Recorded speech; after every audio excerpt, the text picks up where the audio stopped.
qodobada aan wararka caalamka iyo arrimaha diblomaasiyadda aan ku soo qaadanayno waxaa ka mid ah Ethiopia oo muwaadiniinteeda ka soo daadgureynaysa dalka Sacuudiga, wiil muslim oo 15 jir ah oo haliyay loo aqoonsaday kadib markii uu sameeyay tallaabo geesinimo ah oo soo jiidatay indhaha bulshada, qiimaha shilinka Kenya oo kabasho fiican sameeyay, booliiska Israa'iil oo xiray gabar la dhalatay hogaamiyaha siyaasadda ee Hamas, mucaaradka Turkiga oo gaaray guul taariikhi ah. booliiska Israa'iil ayaa xiray gabar la dhalatay hogaamiyaha siyaasadda Hamas Ismaaciil Haniya. bayaan uu soo saaray booliiska Israa'iil ayay ku sheegeen in haweeney 57 jir ah la xiray iyadoo looga shakisan yahay inay xiriir la leedahay kooxda Hamas. haweeneydan ay xireen booliiska Israa'iil waxa ay degan tahay magaalada Tel Shefa ee dhacda koonfurta dhulka Israa'iil ay haysato, waxayna booliiska Israa'iil sheegeen in haweeneydan ay ka soo muuqan doonto maxkamadda. hogaamiyaha siyaasadda ee Hamas Ismaaciil Haniya ayaa isagu waxa uu degan yahay caasimadda dalka Qatar ee Doha. Ethiopia ayaa 10,000 oo muwaadiniinteeda ah ka soo celinaysa dalka boqortooyada Sacuudi Arabia.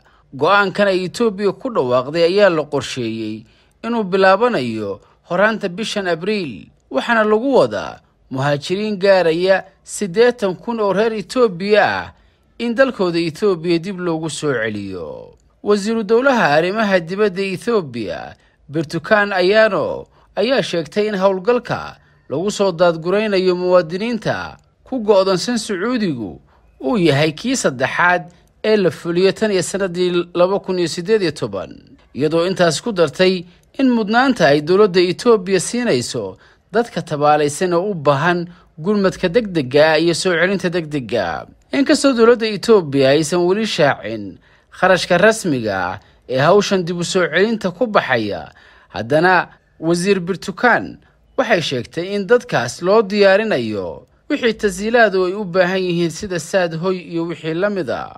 dhinaca kalena wiil 15 jir oo u dhashay dalka Kazakhstan oo ku yaala bartamaha Aasiya laguna magacaabo Islam Khalilov ayaa loo aqoonsaday haliyay kadib markii uu dad ka badan 100 qof ka badbaadiyay weerar argagixiso oo toddobaadkii hore lagu qaaday meel filimada laga fiirsado oo ku taalla magaalada Moscow ee caasimadda dalka Ruushka. warbaahinta Ruushka ayaa soo bandhigtay wiilkan yar oo dadweyne argagaxsan ku hagayay albaab dambe oo uu furay kadib markii koox dablaya ay xoog ku soo galeen masraxa la yiraahdo Korokas City ee ku yaala caasimadda Ruushka ee Moscow, halkaas oo uu wiilkan yari si kumeel gaar ah ilaalo uga ahaa muddooyinkii u dambeeyay. tallaabada geesinimada leh ee wiilkan uu sameeyay ayaa soo jiidatay dareenka dadweynaha Ruushka iyo warbaahinta caalamka, waxaana markiiba loo aqoonsaday haliyay qaran maadaama uu sabab u noqday in 100 qof ay ka badbaadaan koox hubaysan oo si arxan darro ah u gumaaday 144 ruux. wiilkan muslimka ah Islam Khalilov ayaa mar la weydiiyey sababta uu ugu dhiiraday inuu dadweynahan badbaadiyo halkii uu isagu naftiisa la carari lahaa. wuxuu sheegay in diintiisu ay farayso inuu dadka dhiban u asxaan sameeyo, taasoo wax weyn ka beddeshay ayaa la yiri aragtidii laga haystay muslimiinta oo laga aaminsanaa argagixiso qaybo ka mid ah dalka Ruushka. Islam Khalilov ayaa dadaalkiisii nafhurnimada lahaa wuxuu ku mutaystay biladgeysi iyo lacag uu ka helay muftiga guud ee Ruushka Ravil Gainuddin iyo dowladda Ruushka.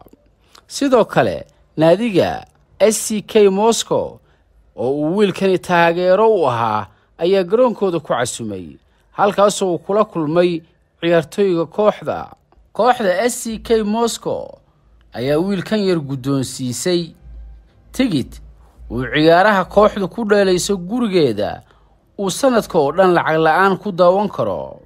dhinaca kalena qiimaha shilinka Kenya ayaa bishii labaad oo xiriir sameeyay soo kabasho xooggan kadib markii uu meeshii ugu hooseysay gaaray bishii Janaayo ee sanadkan, xilligaas oo halkii dollar lagu sarrifayay 161 shilin. laakiin tallaabooyin door oo ay dowladdu qaaday ayaa sababay in shilinku uu soo ceshaday kala bar qiimihii uu lumiyey, waxaana maanta halka doolar lagu sarrifayaa 131 shilin. dadweynaha Kenya ayaa soo dhoweeyay sar u kaca ku yimid qiimaha lacagta Kenya maadaama uu saameyn ku leeyahay noloshooda. Kenya oo ah dal waxa uu dibadda kala soo dego ay ka badan tahay waxa uu dhoofiyo ayaa si weyn ugu tiirsan lacagta qalaad, gaar ahaan doolarka oo dibadda wax looga soo gato.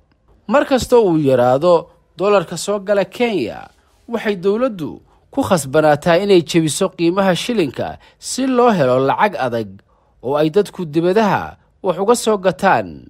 marka lacagtu qiimo beesho, culayska ugu badan wuxuu ku dhacaa dadweynaha, waayo haddii ganacsatadu wax ku soo gataan lacag ka badan intii hore sarifka kacay dartiis, waxay iyaguna qiimaha ku kordhay ku dalacan alaabta suuqa taal.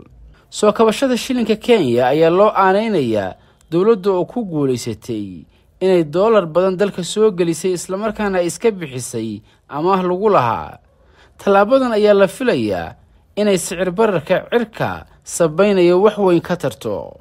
dhanka kalena, xisbiga mucaaradka ee ugu weyn dalka Turkiga ayaa guulo waaweyn ka gaaray doorashooyinkii ka dhacay magaalooyinka Istanbul iyo Ankara.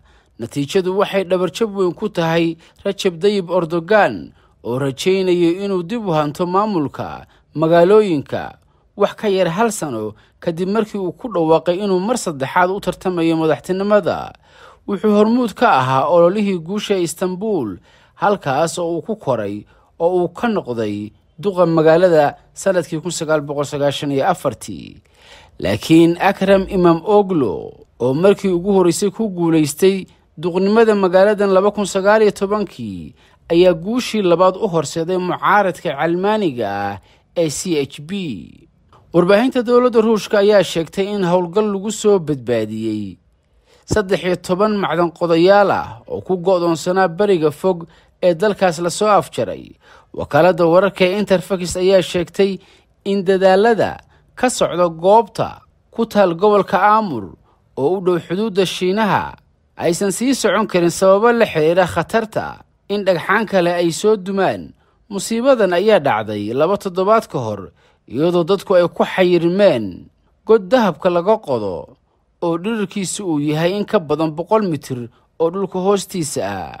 agaasimaha maamulka ee xarunta ayaa toddobaadkii hore loo xiray tuhun la xiriira jebinta xeerarka badqabka ee godadka macdanta laga qodo.